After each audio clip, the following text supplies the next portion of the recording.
You're listening to Ideas and Leaders podcast. I'm Elena Paweta, Executive Communication Coach and TEDx organizer. With each episode, I'll share with you communication tips and ideas from top business leaders to help you excel in your career.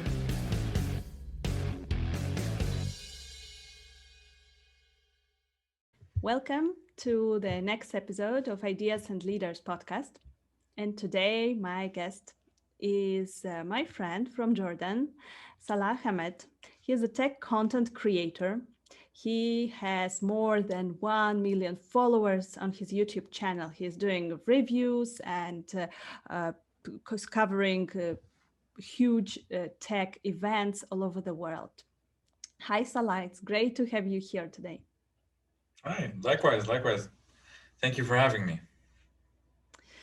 So, Salah, you're so successful in your in what you do. How did you start? Why did you decide to start your YouTube channel? So to get to the beginning of it, I first of all, my educational background is actually in finance and banking, which has absolutely nothing to do with what I'm doing right now with my life. But that was actually very helpful to me because I'm actually using a lot of what I've learned in university. I'm actually applying that to my own business right now. But during college, I actually met a couple of people who were really into the blogging scene and like uh, once you remember the time when Blogger was a big thing, like 12, 13 years ago when it was actually first Yeah. acquired by Google. It was really popular and people like were doing blogs and like websites and stuff like that before like Squarespace made it easy to like do things in a specific way. I don't want to just name Squarespace, that's the one that came to mind, but like there's a lot of services right now that can set up websites and things like that for you and make it easy to do this. But before, things like Blogger were really popular. And so a friend of mine actually talked me into starting something like that. Like I started my own blog, which had no specific topic. It was like lifestyle slash tech slash personal views and opinions about everything, and like it was super random. And I was already like into tech ever since like phones started to actually become a thing, and like the first smartphone uh you know uh, was released back in the early 2000s. So I was already following all the tech news about phones specifically. Like that would personally got me interested in technology in general. So over time, the blog that I created started gaining more visits specifically on tech content. So I decided, okay, I'll make that the theme, and I'll still have my own random things, like random topics about lifestyle and stuff like that. But over time, little by little, I've started to remove everything and just focus on tech. And everything I did at that point was in English. So all my content was in English, the blog posts, the reviews, everything that I've done was not in Arabic. And that was a huge challenge because my blog, which is like a small, tiny website that I was just me working on, was competing against like a whole lot of like international websites that are that have writers, editors, like people who like are getting paid just to write and do this for a living, while I was just doing it for fun. So it took me over a year to get to 1 million um, page views on my own blog, which sounds like a nice number, but that's actually like it's super tiny when it comes to like big websites and stuff like that, when it comes to like readers traffic. So a year to get 1 million page views made me think, okay, maybe doing this in English is not the best option for me. And since I am after all from the Middle East, and I wanted to do something to enrich Arabic content, which is lacking in that aspect, specifically when it comes to text. So I wanted to do something, uh, and I started to switch everything to Arabic, like writing in Arabic, which was a huge challenge to me because technical content in Arabic is something new to me, and it requires a different set of skills. So I did like 3 or 4 posts in Arabic, and I immediately realized like, hey, this is not gonna work. I immediately figured that out. So uh, I began to think, okay, what are my options? What can I do right now? And the next thing was video. So I just took a phone and I started recording. Like put the phone on like some random box and just started recording the device that I'm talking about. And I started talking in Arabic, and then I uploaded that into a channel that I've deleted since then, just to like A/B test everything. Like I wanted to see a couple of styles, maybe what works, what doesn't work. So it got some really good feedback. I got a lot of positive and negative points, but I took all that into consideration. And okay, I need to do focus more on this. I need to do this. So I stayed like I kept on recording with a phone, and I even used the mic that comes in line in the headset itself. Like I used that as my main audio because I didn't have I was like studying and working part time. I could barely afford like a DSLR or something like really professional, and so I stayed like I kept doing that for a while, like for almost a year, and that YouTube channel reached like by the end of it reached around I remember 15 or 18,000 subscribers, which was amazing. I was just experimenting with this and I wanted to see, but within, I believe, 3 4 months, I hit 1 million views, like total, which was great. It was, like really motivating. This spreads much faster than written content because it's more popular. The platform helps, like the discovery aspect of YouTube back then was really helpful for content creators. Now it's different a little bit, but the idea is still the same. So I decided, okay, I need to really invest in this. So I was saving up for a down payment for a car, and I took that money and went out and bought a camera and like audio gear and lights and stuff like that, like very basic stuff, not super advanced, but what I could afford back then. And I deleted that YouTube channel and started a new one with some proper, let's say, theming and like the brand aspect of it. And yeah, just started doing videos, and I committed to like I wanted to at least push 3 videos a week. I don't know about what, I don't know how to get that, but I wanted to do like something consistent. So within 6 months, that channel had 30,000. The next year it had 100,000. The next year it had 300,000. The next year it had 700, and now I'm close to 1.5 million. And the journey from 0 views to now 500 million minutes watched right now, it's something quite, it's been quite a ride, I would say. So yeah, that's and it's not very short, but that's the story, highlights. Yeah, that's an amazing story. So, how many years did it take you to go from zero to 1.5 million followers almost? So it's the channel is in its 8th year right now. I just like it's in January. It will be 8 years. Yeah, January will be 8 years on YouTube with this Wow. channel, not with the previous one. Yeah.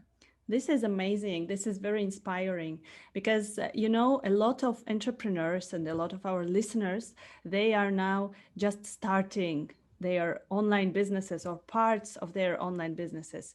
Because when the COVID pandemic started, a lot of trainers, coaches, teachers, people in, well, in my, let's say, business area, they just did not have anything to do. And now I can see that I was among the first ones who started the podcast. Now I can see that all of my friends and colleagues, they are starting their podcasts, they are starting to their YouTube channels, and also they are doing Facebook lives. So a lot of this online content is getting out there. So I think that your experience is very inspiring.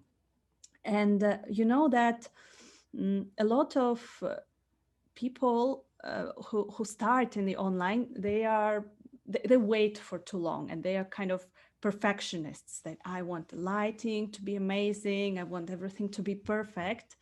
But you said that you started with a phone on the box. So what would be your recommendation? What is like the basic things we need to start doing the online content? Right. So something you mentioned is you will never get it right the first time. So it's very very important to just start at least with whatever you have on hand, like whether it's a phone, whether it's a camera, whether it's like the built-in mic, or to get the best and the greatest mic out there. It's important just to start, because you will make a lot of mistakes. That's regardless of whether your budget at the beginning, at the very beginning, was like $100 or it was $10,000. You will make a lot of mistakes, whether it's with editing, whether it's with lighting, whether it's with the content itself, whether it's your own presentation. There will be things to correct. And the best thing that I've learned over 8 years is that practice makes perfect. Like, redoing this a lot makes you more comfortable, whether it's with the camera, whether it's with the process of editing, whether it's with getting your content out there. Just doing it more and more and more, you will always learn something new with each and every experience, each and everything that you do. You will start to even uh, look at your previous content and, okay, I can do this better, I can do this way. And it's a learning process. Like, I've been doing this for 8-9 years now. And before that, my background is marketing. I used to do a lot of digital marketing for like over 7 years. So with all of that experience, I'm still learning. Like, I'm still discovering new things. I need to brand this way. I need to do these tweaks so it would reach more people, or people would perceive it better. So the learning never ends when it comes to everything, but specifically when it comes to digital content, from my experience. So in regards of what gear to get specifically, this will vary quite a lot depending on what you want to do, what kind of content do you want to put out there. There are like essentials that you can get for, whether it's like the camera. What camera should I get to begin with? What light? What mic, stuff like that. So each purpose has, like, I'm a big believer of uh, each tool like has the perfect job for it. Like, there's for example, in my office, I have 7 cameras. Each one of the 7 cameras has its own purpose. This one is dedicated specifically for this. Now, I'm not saying you should get out there and buy 7 cameras, uh, but for me, like, the type of content that I do, of my workflow, it requires like a specific tool for this, specific tool for this. So for most people who are getting started, they will only like need one type of gadget or like camera, depending on what content they're doing.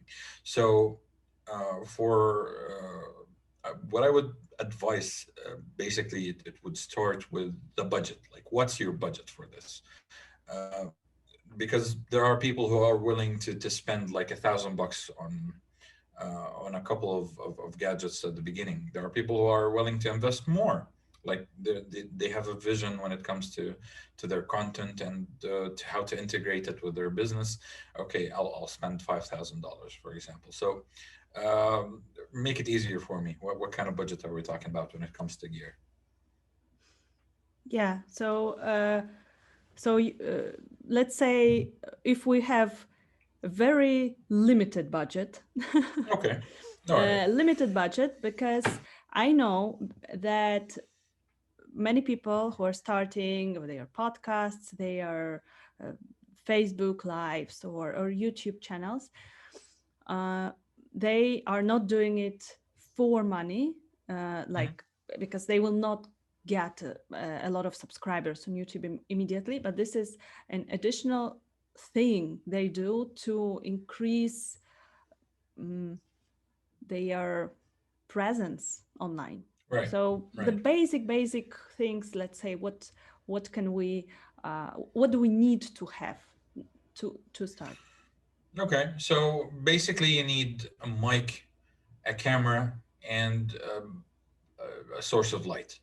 Now, the source of light can be natural. Like you could, if your office is actually like, it's well lit and you have sunlight coming in, you might not need to get an LED panel or a light panel specifically for shooting videos, because if you're actually just looking for the absolute essentials, you can pretty much do it with, a webcam and a built-in mic. But if you want to take it, a step up, you can just get a USB microphone, something that would cost anywhere from $50 to $150. You can get either a professional like DSLR camera, which used to be the best thing, but now it's just the world of mirrorless cameras, whether it's like regardless of the brand. It's Canon, Sony, Panasonic, Fuji, whether it's new or even used. Like a lot of people that I know went out and looked for like a second-hand mirrorless camera. So they got like a one or two generations old mirrorless camera, and they started making content with that, which is a great option if you're on a on a tight budget and you don't want to overspend, or you're not really sure if this is something you want to do a lot more of. Maybe you can just begin with something like uh, super budget friendly, like a used webcam or like a used mirrorless camera and just a USB mic, and that should actually get you started without the need of many other things. The more you want to take things up a notch a little bit, you can either invest in a lens afterwards if you want like a nicer image, but that's not necessary to begin with. If you want good lighting, you can just get a light panel, or a lot of things right now are PC dependent, and you can do things like a green screen without a green screen. Actually, you can just do that with software, which is free. Actually, you can do that depending on what hardware you have, but you can do that for pretty much nothing. So there are ways to save, but again, second-hand market is something that I think a lot of people should look into if they don't want to overspend. Mirrorless camera and a USB capture card for streaming and for recording everything, even on a PC. You would not need on a like on a laptop or a computer. You will not need even a memory card in the camera. If you want to just hook a camera to a capture card and a USB mic and just start streaming or start recording. So yeah, there are ways to save quite a lot on gear for video. Thank you for your tips. Very valuable tips.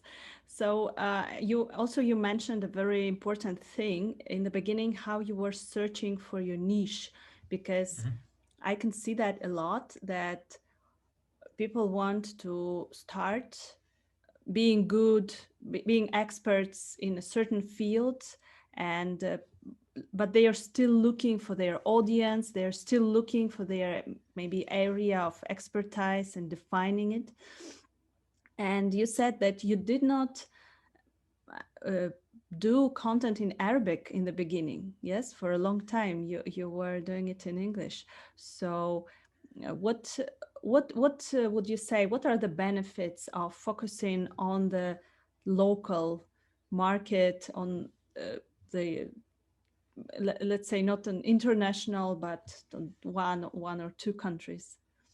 Right, right. So the main thing is that less competitive because you have when you're talking global, you're talking about companies and other businesses that are investing a lot more money than anything you're willing to begin with. So when it's just your local community, whether it's your city, your neighborhood, your uh, s- business sector, depends on exactly what's your target. It's a lot more easier to you can just study the environment a lot more easier. Like you can count, okay, there are these amounts of, or like these websites are doing something similar. There are a couple of content creators that are doing something that resembles what I'm doing, and they're doing it in a different way. I want to do it in my own way, but I can, either reach out and collaborate with these creators, or look for things that they're not covering, and I'll start working on that. Or in my case specifically, um, it was it was easier for me to find my own identity and the way that I wanted to move forward. It was much easier to do when I started focusing on my local community, or like specifically in my case, on when it comes to tech Arabic content. It was a lot easier to just zero in on, okay, I want to do this, I want to do it this way, and I'll just commit to doing it in a very organized manner. So that helped quite a lot. Yeah, a few of my friends, they are still hesitating whether to produce content in German or in English, in Spanish or English, and this is challenging because on one hand we have the whole world, and the market is huge, but competition is much bigger. So I think that you're a great example that you can achieve huge success when just speaking in your local language, but not trying to go international. Salah, you said that we will make mistakes when we start.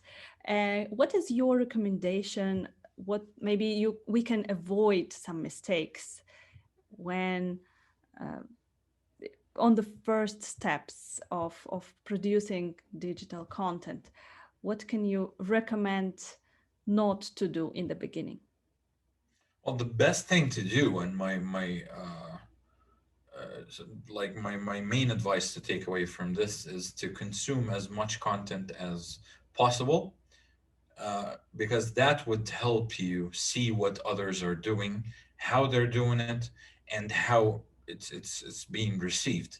So when you watch like a thousand seminars, you already know what parts are boring, what parts are, not catching, not stimulating enough.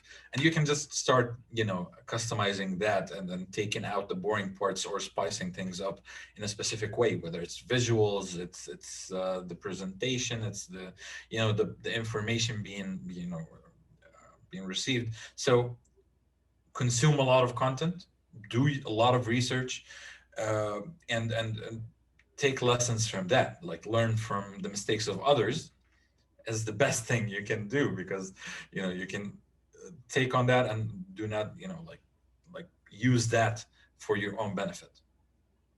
Yeah, so we need to consume a lot of information and watch others. Great advice.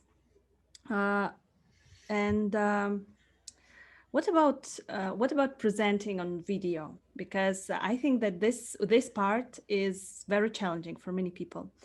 And I am communication coach, so I work with people actually on presentations. And at a certain point, a lot of people started to make online presentations instead of on stage or on the business meetings in the office.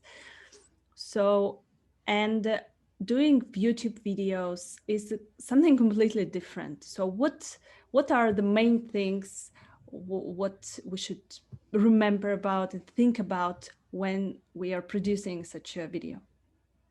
So something that I'm really, like I'm sure you already know more about this than me is when you're giving a presentation like in person, you don't put the bulk of the information on the screen. You just put like main key points, and the rest of it is up to you to to like explain and talk and make your points based on the highlights behind you. And that doesn't translate to like online content, because you are the presentation. So it's a lot harder to and it's a different experience to do that. So your approach needs to be different. It needs to have the visuals be actually stimulating. Like it's something that I would look at and help me digest the information you're talking about, whether it's being an animated clip or an actual video explaining what's happening, or like showing in action what's you know what are you talking about, or even just to be visually soothing. Like in a lot of videos, you don't have to actually use the very specific point you're talking about and to have to visually like showcase it, but you can do something around it that would be soothing for me to keep watching, and to not lose basically your viewer halfway through, or when at specific point where you need to talk a lot and to elaborate a lot on a specific point. You can just use a specific flow. And that's really, I know that sounds a bit cryptic right now, but I guess it depends on the content itself, because for me, I'm just thinking tech content for me, but I'm sure a lot of your listeners and viewers have different categories and different types of content. But mainly your approach needs to be, I want to create something that I would personally consume. And that's my personal thing. Like every video that I create is a video that I would want to watch, because if I don't want to watch it, why would I expect anyone else to do that? Yeah, that's that's a very smart approach. What would I like to watch? Exactly. So, Yeah. what can you recommend for people who are nervous? I know that many people, they are afraid of public speaking in general, and also they feel nervous and they feel stressed in front of the camera. What would you recommend to them? Well, actually, I think online content and digital content in general is their best friend, because you're not speaking to 1,000 people's to 1,000 people in a room. You're just talking to a lens. You're looking at a camera and talking, or you're staring at a laptop or whatever it is. So in theory, it should be a lot less stressful for you to talk, because it's just you in a room. But my biggest advice when it comes to this is that practice makes perfect. So whether you want to just do like a demo, or you want to practice on your own free time and just talk about like coffee. Hey, just turn on the camera and talk about coffee for an hour. It's not something you would upload. Maybe you would, I don't know, but still, the doing that a lot more, and practicing and more practicing will eventually break the wall of like, hey, I'm sitting here and I'm looking at a camera and talking. I'm not I'm not thinking about the fear of having like a lot of people in front of me right now, that someone might judge me or focus on a specific thing that I'm doing wrong. No, it's digital content that you can edit. You can cut things out if you don't like it. You can redo it if you don't like it. So if you would just begin and try to cut it down and shave it down to something that you would, okay, I'm comfortable with this. The next time you'll be a lot more relaxed, and uh, so it's really something that you would get better at the more you practice and the more you do it, because eventually that wall, will be gone when you've recorded like 100 videos, or you've chatted with a camera for like 20 hours. You start easing into it more and more. Yeah, practice makes perfect, indeed. So, what do you think were the main success factors of your YouTube channel? So when I think about it, there are a couple actually. So the first one is that I always try to basically uplift my content to a better place where I try a lot more things creatively when it comes to how my content is presented, and whether that's investing in new gear, whether that's trying new ways and new things, new locations, and so it's a constant uh, state of like upgrading and trying to basically deliver the best content that I can. I'm not just at a certain point that, hey, I'm satisfied with this, I'll just stay right here. No, that hasn't been the case for me. If you go back and look at my channel like 8 years ago, and then go to 7, 6, and 5 and 4, you will notice like, hey, this is constantly evolving. So that has been a part of it. And the other part is that um, for the majority of it, for the past 9 years, I'm doing like 3 to 4 videos a week consistently. So right now I have like 880 videos online, and um, that consistency, I think, did help. Like if I wanted to do, hey, this week I'm really hyped and energized, and I wanted to do like 5 videos. Okay, I'll do 5 videos this week. The week after, hey, I don't feel like it, and I didn't post anything.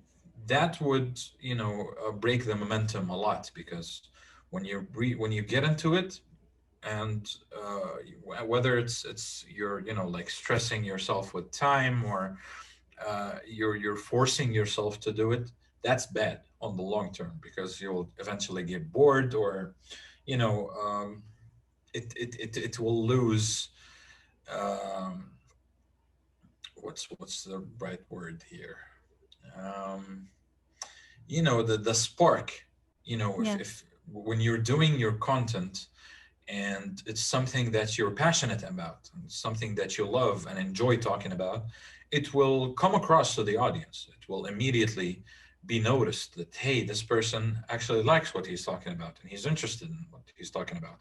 But if you're doing this, just because, hey, I just want to do this because I have to, or because I need to do it, not because I want to, that, people will feel that. The audience will eventually, notice, and it won't reflect, and that will actually reflect on your views, on your followings, on your overall growth.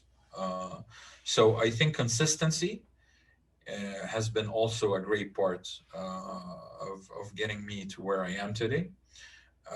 Of course, and definitely being passionate, and uh, interested in what you're talking about, and liking what you're doing. That's also very important.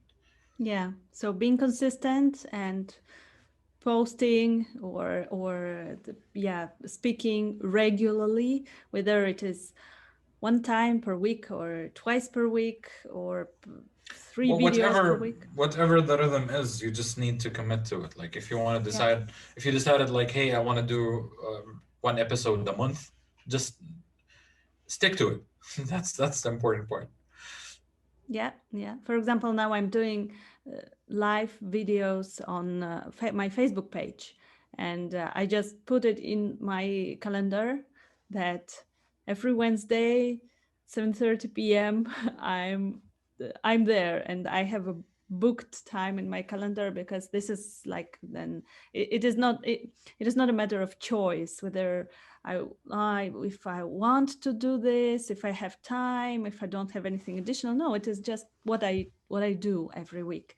So this Right. approach helps a lot, a lot. also in motivation, because you don't have to think or whether to do this or not. You just have it scheduled and that's it. Right. Yeah. So Salah, a lot of great tips. Let's sum up. And what are your main recommendations if you're talking to a person who is just in the beginning of a journey? Maybe you can talk to yourself 8 years ago or to a lot of entrepreneurs who are starting this journey now. What would you recommend to do?